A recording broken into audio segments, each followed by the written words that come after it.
Thanks again, Steve, for being here this week. This, of course, is Tuesday. And today I'd like for you to talk about the Millennium Scholarships. They were such an important part of the whole education process in this state, and there are questions as to whether it's going to be properly funded or adequately funded. Tell us about it. Well, we need to first go back and look at how it was formed. It was the tobacco settlement that is funding, or it was originally set up to fund it in the early 2000. And what happened when it was set up, it was going to be funded just with the tobacco settlement. Later on, we added some more because basically any student that has a 3.25, is a 2-year resident, and a few other requirements, qualifies for the program.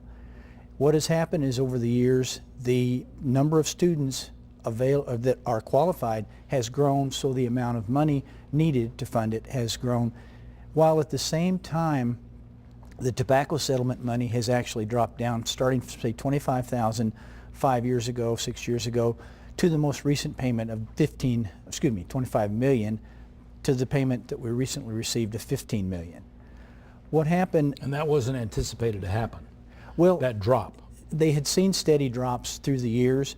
The Treasurer's Office did not anticipate quite such a drop. I have looked at the numbers and anticipated that it wasn't going to be what they were projecting, because I actually had some of the indicators and had looked at what people were saying.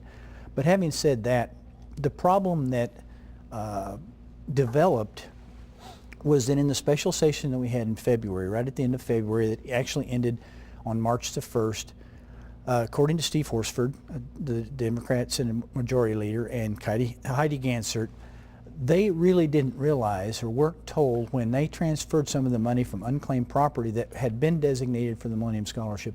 They didn't realize, and nobody told them, that this is going to put the Millennium Scholarship in jeopardy. How much money was transferred? They actually took out $7.6 million, and what that did was essentially make it underfunded. The College Savings Board, which runs the Millennium Scholarship, 2 weeks later met and said, hey, we have a problem, and didn't really tell anyone. I anticipated that there was going to be a problem. They actually authorized a transfer of $200,000, which they said would get them through the immediate crisis that they had. 1 month later, they got the tobacco settlement, and they kept mum about that. It was $1.5 million short. Consequently, they suddenly were well over $1.5 million short in the program for the immediate needs. Which meant what? Which meant that they would not be able to send out the money and fund the students that had already applied for the program. So here I would have had a reasonable expectation to get the Millennium Scholarship, and all at once I find out, I get a letter and says, we don't have any money. Correct. So ultimately, fast forward, I did a press release. I said they were going to be 1.6 million short. They actually admitted, no, we're 1.3.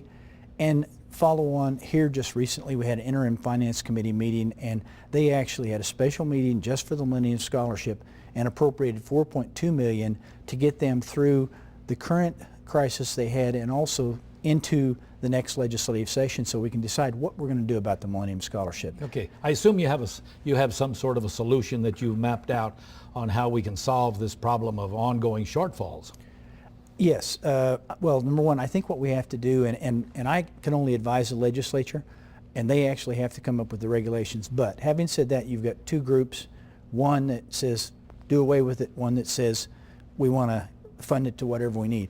We're going to have to meet somewhere in the middle and put a criteria on the program based upon need and qualifications, grade point average, things of that nature, like most scholarship programs do. Tomorrow, let's talk about unclaimed property. I don't think that I even knew what that meant at all till I was the chancellor and started dealing with where do we get money. So tomorrow, if you define that for us and tell us where you think it's going to go and how substantial it really is, I'd appreciate it. I appreciate it. Thank you, sir. Look forward.